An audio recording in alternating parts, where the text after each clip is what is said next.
Muy bien, 15 horas, 20 minutos, seguimos en vivo a través de la televisión local y ahora recibimos al candidato a senador por el departamento Iriondo, el Frente Social y Popular, Héctor Pereira. Tito, ¿cómo le va? ¿Qué tal? Buenas tardes. ¿Cómo estás? Luego de las PASO, vino en algunas oportunidades antes de las PASO, y ahora acompañando a este frente con Carlos del Frade, y bueno, tratando de poner sobre la mesa, discusiones, este debate político, una posición, ¿no? Una idea, una mirada de la política que a veces lo hablábamos recién fuera del micrófono, parece no ser la convencional, la que se escucha todos los días, ¿no? Exacto. Bueno, las PASO que no pasé. Las PASO que no pasó. Claro, con muy poco porcentaje, pero bien, de cualquier manera... Eso es un tema discutible. Sí, digamos, la idea parece que es un tema a corregirlo de parte de la ley PASO, ¿no? Sí, a mi gusto. Sí, bueno, esa fue la ley también que se le aplicó a Carlos cuando le hicieron, le robaron la diputación. Sí. ¿No? Pero más allá de todo eso, creo que era importante, a partir de la idea de acompañarlo a Carlos, en este nuevo intento por llegar a la Cámara de Diputados, en el departamento de Iriondo como candidato a senador, a través de sus propuestas, de su postura, de toda su, digamos, el desarrollo que ha tenido desde joven este hombre que se ha dedicado al periodismo de investigación. Un tipo apasionado por la historia, muy sensible, una persona muy sensible, y que realmente en todo este tiempo, a ver, si nosotros tomamos desde el reinicio de la apertura democrática, la gente empezó a votar a la persona. ¿Pero por qué sucedió todo esto? Esta es una visión particular, ¿no? Esto empezó a suceder porque se empezó a dejar de lado justamente una ideología, una forma de ver, una forma de pensar, un proyecto de país, un proyecto de provincia, un proyecto de comuna, un proyecto de vida. Se dejó de lado todo eso y los distintos actores dejaron de participar, por ejemplo, en su partido para pasarse a otro partido porque según el momento convenía.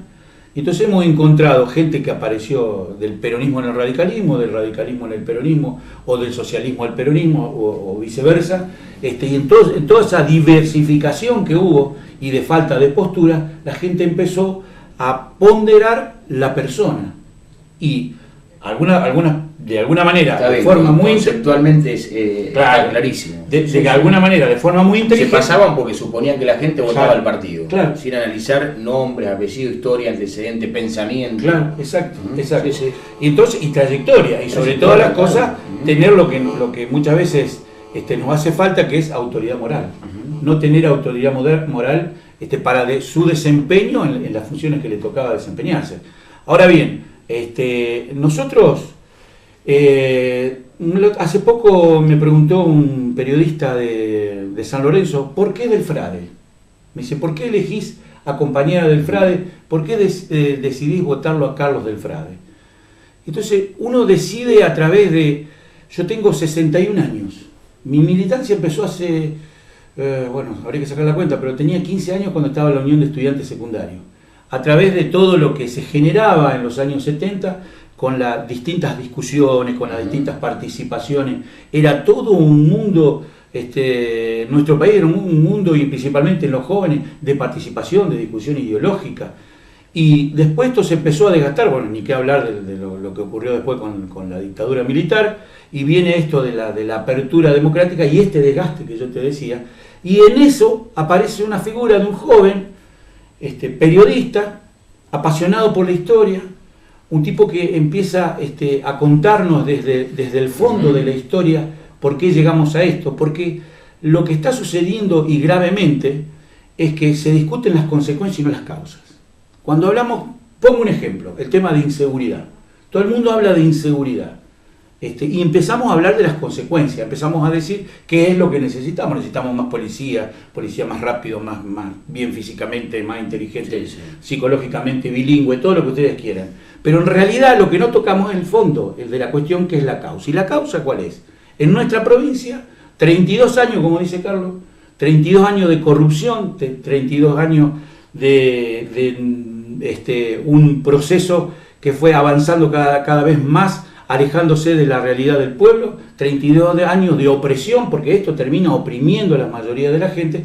¿En qué termina esto? Generando una delincuencia terrible por falta de trabajo, por falta de educación, por falta de todo lo social que se fue atacando desde el quehacer político. Entonces, nunca tocamos ese tema, no hablamos de la causa, hablamos de la consecuencia. Así nos pasa con el medio ambiente, así nos pasa con la salud, así nos pasa con la educación. Nunca tocamos la causa. ¿Y en qué terminamos? En una provincia rica, enormemente rica, que no reparte equitativamente su riqueza y que las consecuencias sociales las pagamos después entre todos. Ahora bien, esto es lo que yo admiraba de Carlos. Que Carlos, a través de su relato histórico, a través de su presencia periodística y su periodismo de investigación después, termina desnudando las causas. No solo hablar de las consecuencias, no solo escuchar, los programas de él siempre fueron un lugar abierto para los reclamos de los vecinos, en todo reclamo por justicia, en todo reclamo hasta por libertad. Él se abría a escuchar a toda esa gente y desde allí empezar a dar una forma de participación y una forma de escuchar, como dice Carlos. Y como el sistema iba para otro lado, claro, a él también lo sacaban de los grandes medios. Exacto. A medida que se profundizaba su premio de investigación, ha tenido muchísimos inconvenientes para trabajar en los grandes medios, incluso exacto, hoy. Exacto, y fíjate vos que hoy yo escuchaba en la radio, en una de las publicidades, escuchaba a una diputada y un diputado que hablaban elogiando la presentación de un libro que se hizo en la Cámara de Diputados, que es La cumbia en Santa Fe, no me acuerdo cuándo, Santa Fe la cumbia o algo así es el título del libro, que tiene que ver, que lo toman desde el aspecto político con lo popular, sí, con una música que es popular, que le agrada a muchísima gente y toma como referencia eso y le da la importancia que una Cámara de Diputados le da a la presentación de ese libro. Nunca escuché que le dieran una importancia a la presentación de los libros de Carlos, por ejemplo, la denuncia del narcotráfico, la denuncia que hacía sobre lo que estaba ocurriendo con la contaminación del medio ambiente, tantas denuncias de corrupción, el tema de Malvinas, del origen de esta oligarquía que nos llevó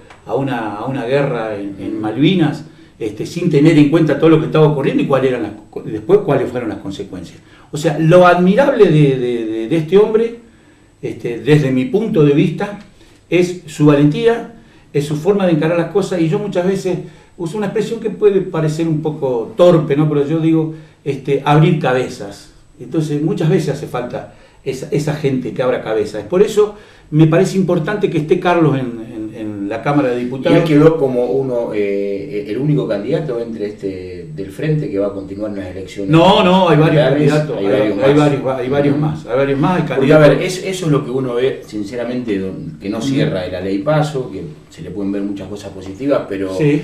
Pero ¿por qué no va a una elección general? A ver, va el candidato a diputado y en este caso no puede ir el candidato a senador del departamento Iriondo. Me parece que es discutible. Sí. Más allá de que, por supuesto, que lo seguís acompañando y que este tributo y esta compañía y este mensaje a la gente para que lo elija él, exacto, como ya lo eligieron en la primera parte y le permiten pasar a las generales. Pero me parece que es un tema, al menos me parece que da para discutirlo un poco, ¿no? Me parece que acá la idea de que no participen los partidos minoritarios o los partidos que en teoría van a conseguir menos votos, me parece que es ocultar un poco lo que esos partidos pueden denunciar, que es lo que no denuncian los partidos mayoritarios, a través de sus compromisos con quienes son los que manejan este modelo instalado en el país.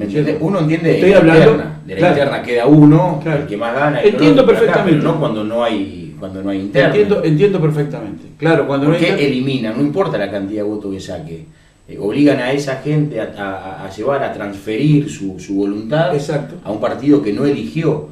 Exacto. Ni un frente, ni un partido, ni un movimiento no eligió en las primarias. Claro, lo que pasa es que aparte, en este momento, como decíamos al principio, que se vota a la persona, cuando uno dice, la gente está votando a la persona, de forma inteligente, dijeron, bueno, desde el poder que se dijo, bueno, vamos a empezar a buscar personas reconocidas por su actividad deportiva, por su actividad actoral, bueno, entonces en realidad porque parecían tipos piola, que no tienen nada que ver, en realidad no tienen nada que ver porque después nos quedamos asombrados de que a estos muchachos, ¿quiénes son los que los asesoran?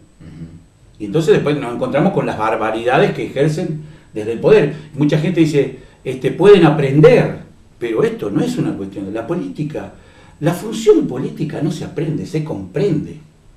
Un verdadero conductor político comprende primero.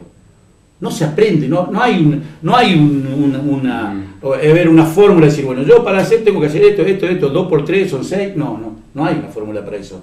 Si esto no lo tiene, esa percepción no la tiene la persona que va a conducir, es muy difícil. Lo primero que va a hacer, se va a tratar de rodear de gente que le van a imponer, y después, claro, seguro, nos lamentamos porque vemos la triste realidad que nos empieza a aparecer, y entonces de pronto miramos hoy que quienes estaban peleados con el gobierno nacional hoy son amigos, quienes estaban peleados con el gobierno provincial hoy son amigos, por eso con lo que te decía antes, toda esta, el que lo definía muy bien era Discépolo cuando decía el cambalache, ¿no es cierto? Da lo mismo que se cura, colchonero, rey de basta, pegador, polizón. ¿Y cuál es tu análisis? Recién estuvo el viceministro de Economía de la provincia, aquí con los representantes locales del Frente Progresista, dejó su mensaje, su semblante, lo que él ve de la provincia, porque sostienen continuar y apuntan directamente con que el otro modelo es el PRO y Miguel del CEL.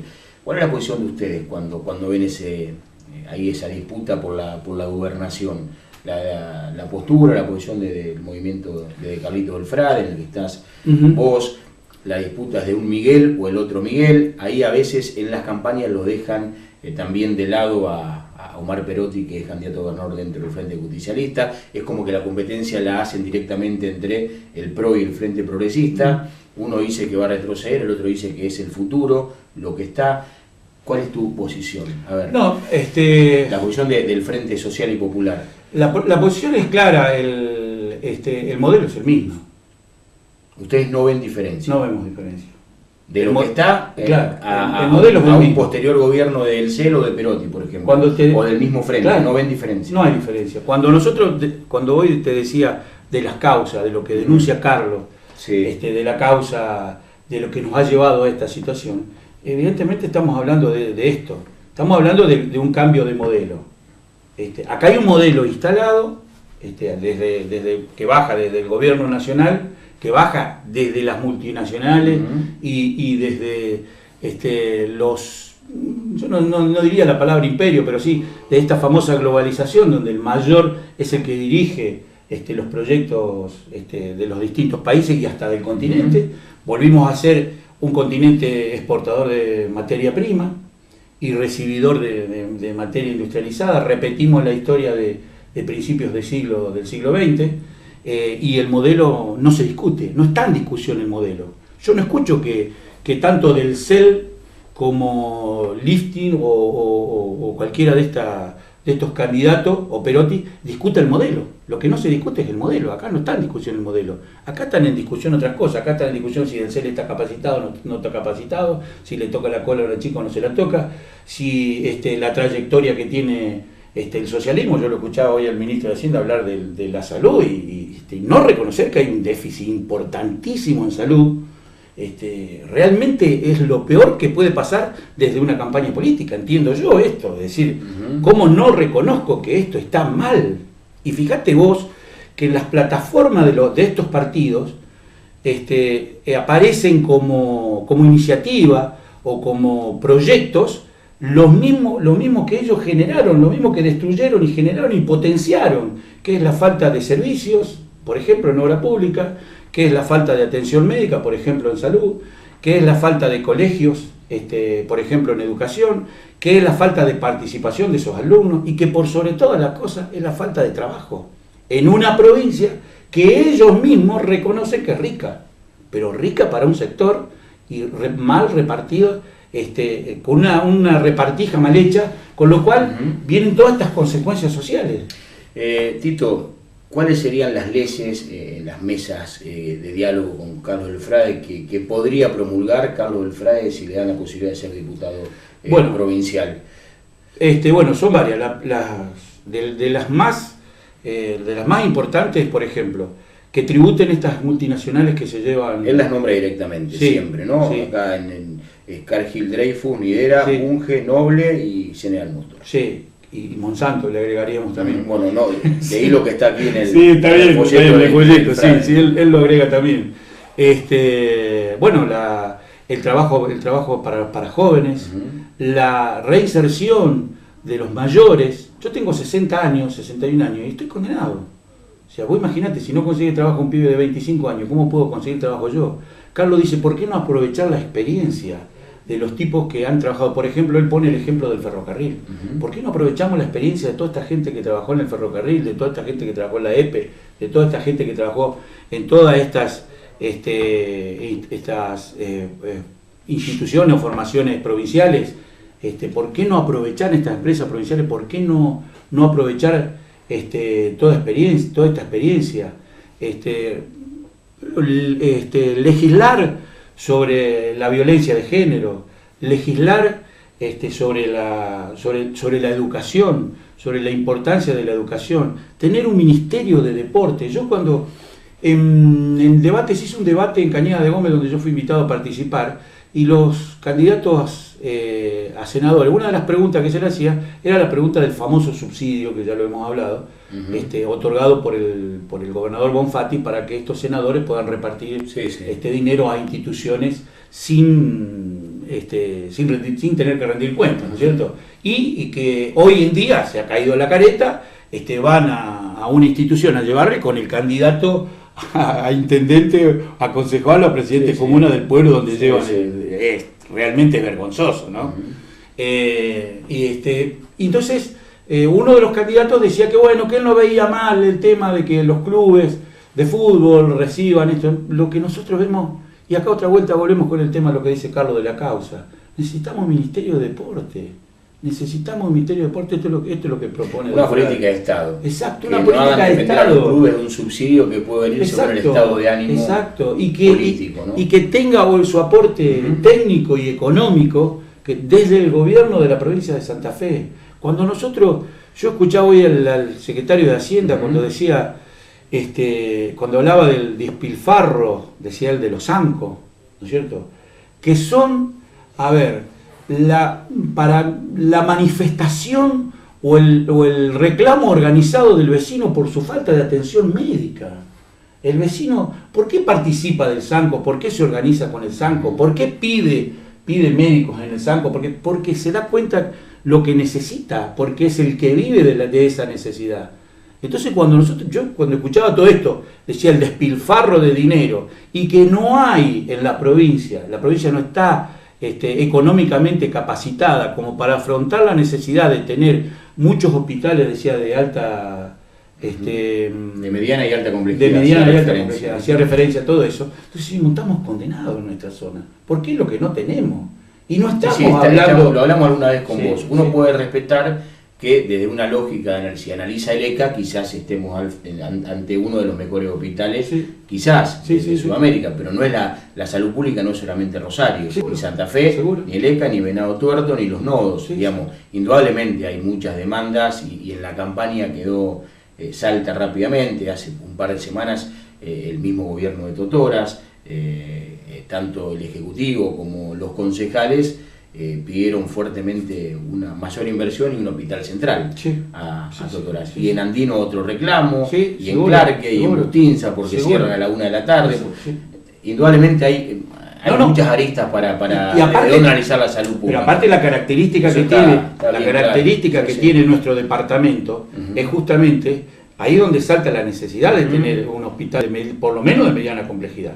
Porque vos fíjate que nosotros, el departamento nuestro, como algunos otros departamentos de la provincia de Santa Fe, tienen muchas distancias entre las distintas localidades. Entonces nosotros,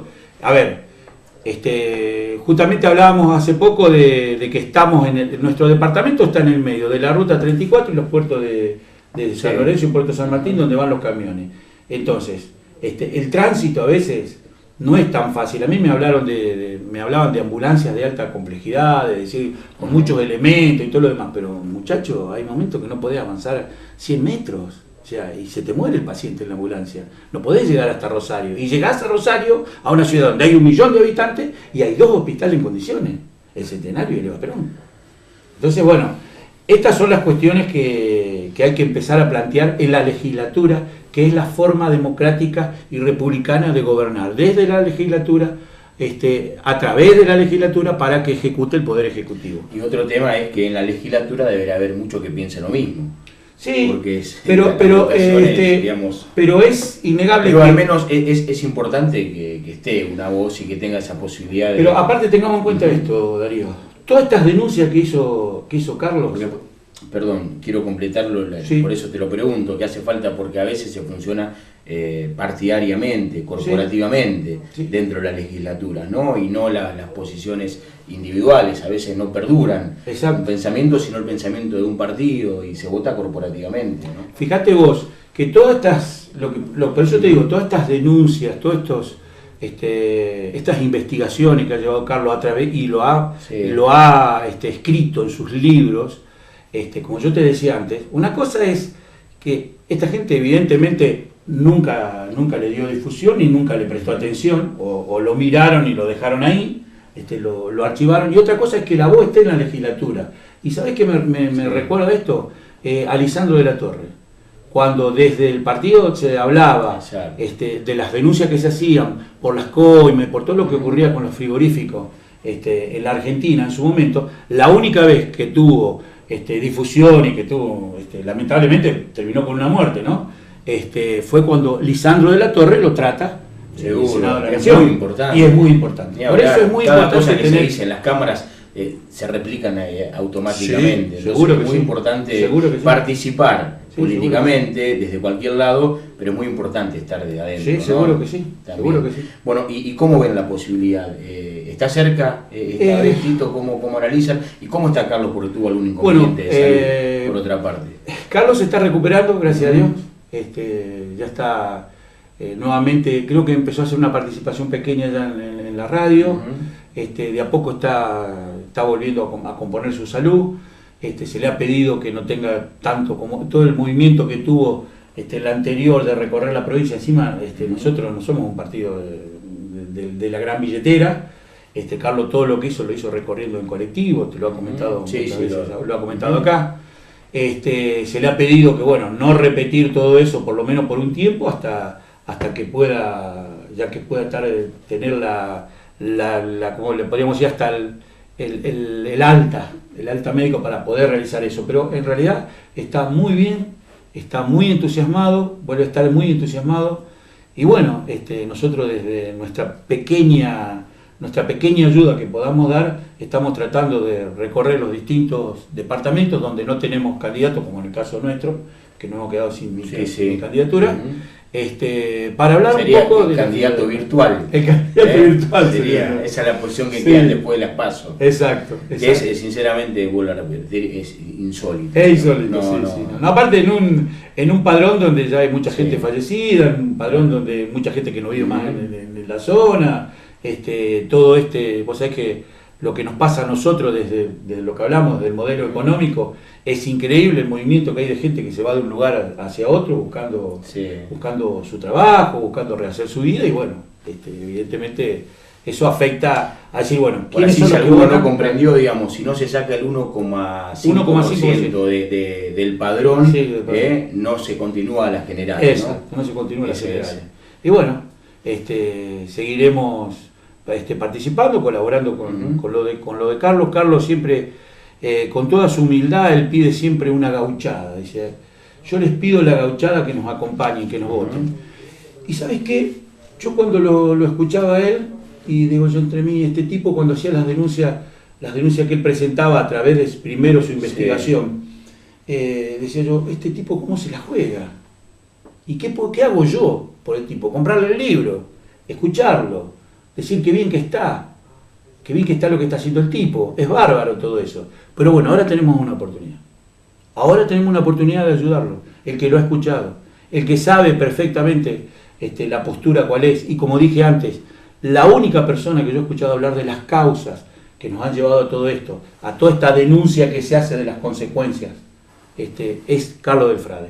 Por eso creo que humildemente yo no le pediría una gauchada a la gente. Yo le pediría que alguna vez tomemos esa actitud de coraje, ese coraje que a veces se nos infunde, a partir de todo lo que hace este hombre, y tomemos la decisión de apoyarlo con el voto, para que pueda tener esa voz en la Cámara.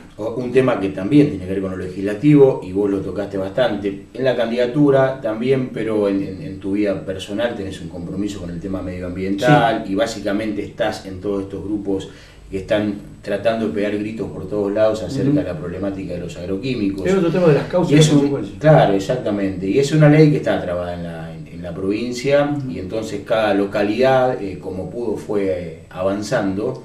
Pero hace falta una ley provincial, una ley nacional también, ¿no? Pero en la provincia hay una ley que es hablada por todas las organizaciones ambientalistas, que está presentada y la vienen luchando varios años. Son varias las leyes. Son varias leyes, pero bueno, había pasado un despacho de comisión en varias oportunidades y después quedó... Claro, el problema grave es ¿Qué puede pasar con eso? El problema grave es que la provincia se tiene que, como dice el viejo dicho, ponerse los pantalones largos. Es decir, bueno, esto es responsabilidad del gobierno provincial.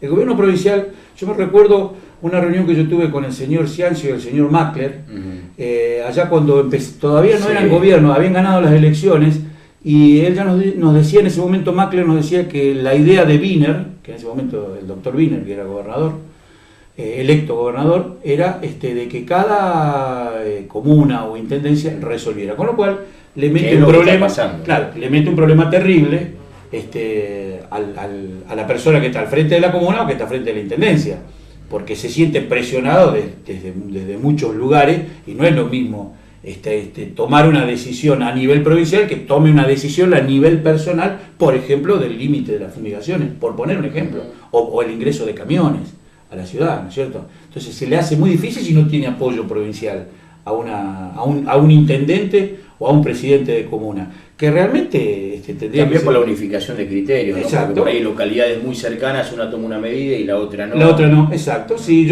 nosotros tenemos, por ejemplo, me acuerdo en Ibarlucea, se cambió una ordenanza de 500 metros a 0 metros de fumigación. Y te aclaro que el presidente común era médico. No estoy diciendo... Bueno, y acá hay problemas. En este momento, Totora, Cerodino, Lucio, también... Andino, que hay grupos autoconvocados que están luchando. Correcto. Discutiendo el tema con sus autoridades políticas. Lo que pasa es que el tema, por eso digo, el tema del medio ambiente, cuando hablamos justamente de las causas, de lo que digo que denuncia Carlos, ¿no es cierto?, de las causas, el tema medioambiental tiene mucho que ver con la falta de previsión. La falta de previsión tiene que ver con desconocimiento o complicidad, ¿no es cierto? Y más que nada la complicidad a veces se genera a través del temor. El temor es decir, ¿qué hago yo si saco los hilos del pueblo? ¿Qué hago? No me van a entrar más camiones, pero ¿qué hago? Voy a tener un lío bárbaro. ¿Me entendés? Un ejemplo. Y el otro ejemplo es el desconocimiento. Hay mucha gente que desconoce todo eso.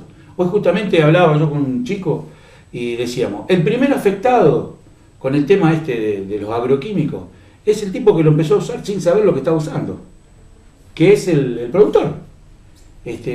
Normal, hace poco pasaron una nota que hicieron en Montemaíz, y decía un fumigador, decía que algo normal es sentarse arriba del bidón del Randall, o tener los bidones de Randall tirados por la casa, en la calle, en cualquier lugar. El desconocimiento. Hubo un desconocimiento muy importante del tema. Y hubo también una especie de individualismo avanzado de decir, bueno, yo tengo que vivir de esto, hermano, ¿qué querés que te diga? Yo tengo que vivir de esto. Entonces, si me hace mal a mí, que le haga mal a todos, pero yo tengo que vivir de esto. Entonces, estas cuestiones hay que definirlas. Cuando hace poco se trataba el tema del tránsito de pesados, por ejemplo, el tránsito de camiones. Y el tránsito de camiones tiene una solución que es cumplir con la ley. La Ley Nacional de Tránsito lo dice muy claro. Entre camión y camión tiene que haber 100 metros. No pueden ocupar bocacalle, no pueden emitir gases, no se puede... Bueno, todo lo que se hace.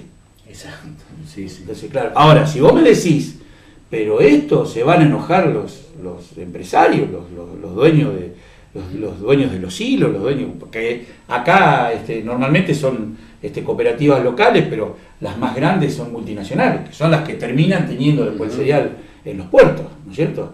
Y bueno, Pero esto nadie lo previó, nadie previó que para alimentar celdas y silos de qué sé yo, de 12.000 toneladas tenían que entrar miles de camiones que llevan 30.000 toneladas, ¿me entendés lo que te digo? Entonces, ¿cómo 30 toneladas, perdón? ¿Cómo puede ser que cómo puede ser que nadie haya pensado en eso? Alguien lo tiene que pensar. Pero en realidad, después que está en marcha, cuesta mucho revertirlo. Para eso tiene que haber una ley provincial que empiece a atender todas estas cuestiones y poder, que podamos de alguna manera, si se puede decir la palabra, convivir entre una producción agrícola y la sociedad. Que estén tranquilos de todos lados. Exactamente, porque esto afecta.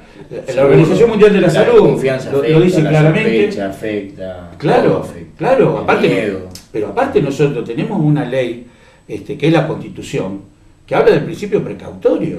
De decir, escúchame, si yo estimo que esto va a perjudicar la salud de la población, no lo voy a aceptar. Este es el tema. Ahora, me parece que hay una evasión de la función del gobierno provincial de decir, las comunas y municipalidades son las que tienen la autoridad para radicar o erradicar empresas. Y no es así. Y no es así. ¿Y vos qué haces? En definitiva, sos el que tenés que resolver este problema. En la provincia lo tiene que resolver el problema.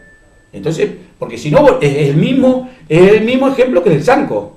Entonces, claro, la sociedad tiene que armar el Sanco para que la provincia se desligue de un problema que tiene que hablar resolver. Que el Sanco porque es una ley, y en todo caso la sociedad y el Estado tienen que respetar esa ley, pero no hay ninguna duda que el Sanco es la sociedad civil dando una mano a la salud pública. Correcto. Como pasa con las cooperadoras en las escuelas. Sí. De no haber cooperadoras en las escuelas, en la policía, en las comisarías, sería mucho más precaria.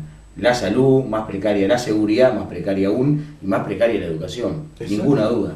Las cooperadoras, o sea, la sociedad civil ha dado una mano grandísima a los estados. Lo que pasa es que se empieza a reemplazar la actividad gubernamental a través de las distintas organizaciones o participaciones, manifestaciones de vecinos, que como te decía antes, sufren el problema y bueno, de alguna manera... Y el que no está la cooperadora o en el Sanco compra la rifa, el bono, asiste a los espectáculos. Claro. Tito, muchas gracias. No, gracias a vos por el espacio y bueno, y a la gente de Totora, a ver si podemos, como decía antes, tomar esa responsabilidad y acompañarlo a Carlos con el voto ahora el 14.